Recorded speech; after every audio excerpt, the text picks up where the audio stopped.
Hi, ఈరోజు 75 days ఛాలెంజ్లో 6th day. ఈరోజు day చాలా మంచిగా స్టార్ట్ అయింది. నైట్ కూడా మంచిగానే స్లీప్ కంప్లీట్ అయింది.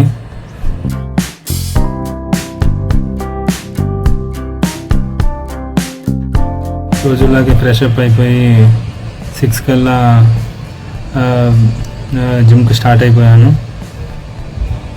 ఈరోజు ఓన్లీ స్టమక్ వరకే వర్కౌట్ చేద్దామని చెప్పేసి ప్రిపేర్ అయ్యాను.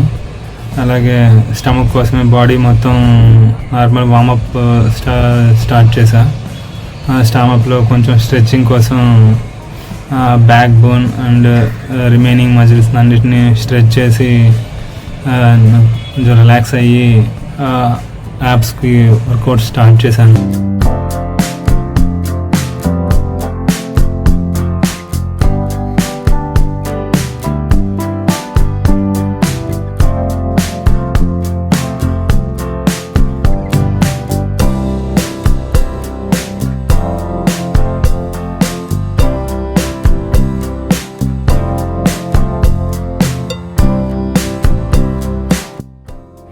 నెక్స్ట్ ఎక్సర్సైజ్ కోసం పొజిషన్ మార్చి బెండింగ్ పొజిషన్లో లోవర్ యాప్స్ కోసం సైక్లింగ్ క్రంచెస్ స్టార్ట్ చేశాను.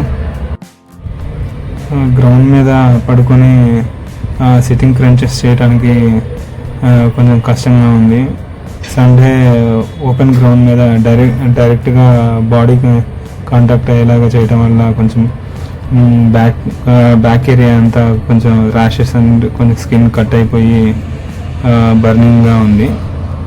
అందుకే డిఫరెంట్ పొజిషన్స్లో బ్యాక్ మీద ఎక్కువ ఎఫెక్ట్ పడకుండా ఓన్లీ యాప్స్ మీదే ఇంపాక్ట్ పడేలాగా ఎక్సర్సైజ్ మాత్రమే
చేసే ప్రతి సెట్కి మొత్తం ఒక్కొక్క ఎక్సర్సైజ్ని 3 సెట్స్ చేస్తున్నాను. స్క్రీన్ మీద ఎంత టైం పడుతుందని చెప్పేసి నేను ఓన్లీ ఒక సెట్ మాత్రమే రికార్డ్ చేసి పెట్టాను. మిగతా అన్నీ కెమెరా ఆఫ్ చేసిన తర్వాతే మిగతా రెప్స్ ఫినిష్ చేసి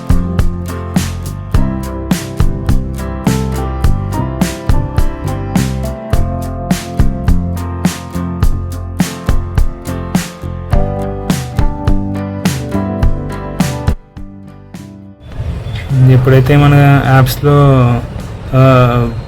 భయంకరంగా మనం భరించలేనంత నొప్పి వస్తుందో అప్పుడే మనం చేస్తున్న వర్కౌట్ మన యాప్స్ మీద బాగా ఇంపాక్ట్ అవుతున్నట్టు. అలా బాగా టైర్డ్ అయినప్పుడు కొంచెం రిలాక్స్ అయ్యి కొంచెం బ్రీతింగ్ రెస్ట్ దొరికే నార్మల్ ఎక్సర్సైజ్ని చేసి మళ్ళీ హార్డ్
ఈ 75 డేస్ ఛాలెంజ్లో ఓన్లీ నేను మార్నింగ్ మాత్రమే నా వర్కౌట్స్ టైంలో మాత్రమే నేను వీడియో రికార్డింగ్ చేయగలుగుతున్నాను. మిగతా టైం అంతా నేను చేసే ప్రతిదీ రికార్డ్ చేసి పెట్టడానికి ఎక్కువ టైం పడుతున్నట్టు అనిపిస్తుంది. అదంతా మీతో షేర్ చేసుకోలేకపోతున్నాను. బట్ కానీ ఇప్పుడున్న కొంచెం నా స్టడీ షెడ్యూల్ వల్ల నేను ఇవన్నీ దీంట్లో ఇన్వాల్వ్ చేయాలని అనుకోవట్లేదు. ఎందుకంటే మిగిలిన నా సిలబస్ కంప్లీట్ చేయడానికి ఈ మిగతా ఈ వీడియోస్ అప్లోడ్ చేయడానికి వీటన్నిటికీ ఎక్కువ టైం దీని మీదే ఇన్వెస్ట్ అయిపోయేలా ఉంది. అందుకే ఈ టైంలో నేను నా మెయిన్ ఫోకస్ వచ్చేసి సిలబస్ ఫినిష్ చేయటం, ప్రిపరేషన్ మీదే ఉండాలని చెప్పేసి మిగతావన్నీ షేర్ చేసుకోలేకపోతున్నాను. మీ అందరికీ అవి తెలియపోయినా కానీ త్వరలోనే రోజు రొటీన్ ఇలా కాకుండా కొంచెం నేను వీడియో తీసేదాన్ని కొంచెం ఇంప్రూవ్ చేసి కొంచెం కొంచెంగా మీతో షేర్ చేసుకోవడానికి ప్రయత్నిస్తాను. ఈ 75 డేస్ ఛాలెంజ్ స్టార్ట్ చేసిన దగ్గర నుంచి డే అంతా అండ్ నైట్ కూడా చాలా ఫాస్ట్గా అంతా గడిచిపోతూ ఉంది. ఒక్కొక్క దానికి షెడ్యూల్ ప్రిపేర్ చేసుకొని మార్నింగ్ లేచిన దగ్గర నుంచి అంతా పరుగులుగానే ఉన్నట్టు అనిపిస్తుంది. చాలా బాగుంది కూడా ఈ టైంలో నేను ఇలాగే ఉండటం. అండ్ నా ప్రిపరేషన్ టైంలో దీనికి నేను టైం ఇన్వెస్ట్ చేయడాన్ని నాకంతా నా టైం వేస్ట్ అని అనుకోవట్లేదు. ఇన్ కేస్ ఒకవేళ నేను ఈ వర్కౌట్స్ కానీ స్టార్ట్ చేయకుండా ఉన్నట్లయితే మిగిలిన టైంని కూడా నేను నా ప్రిపరేషన్ మీద లాస్ట్ ఇయర్లో నేను చాలా టైం అలాగే వేస్ట్ చేసేసాను. అందుకే నేను నా ఈ 75 డేస్ ఛాలెంజ్ ఇలాగే కంటిన్యూ చేస్తూ నా ప్రిపరేషన్ కూడా కంటిన్యూ చేసి నా కెరీర్లో ఏదో ఎలా అయినా సరే సక్సెస్ అవ్వాలని చెప్పేసి ట్రై చేస్తున్నాను. దానికి మీ అందరి సపోర్ట్ ఉంటుందని చెప్పేసి ఆశిస్తూ ఇంగ్లీష్ క్లాస్కి అయితే మళ్ళీ వచ్చేసాను. ఈరోజు ఆఫ్లైన్ ఎగ్జామ్ కూడా వెళ్ళాను. చాలా బాగా అనిపించింది. వెళ్ళిన టైం మొత్తం ఈవెన్ మొబైల్ కూడా టచ్ చేయకుండా 1:30 వరకు ఎగ్జామ్ అయితే ఫినిష్ చేసేసాను. ఫైనల్లో లాస్ట్లో ఈ ఒక చిన్న క్లిప్ చేసేసి ఫినిష్ చేసేసాను. Thank you.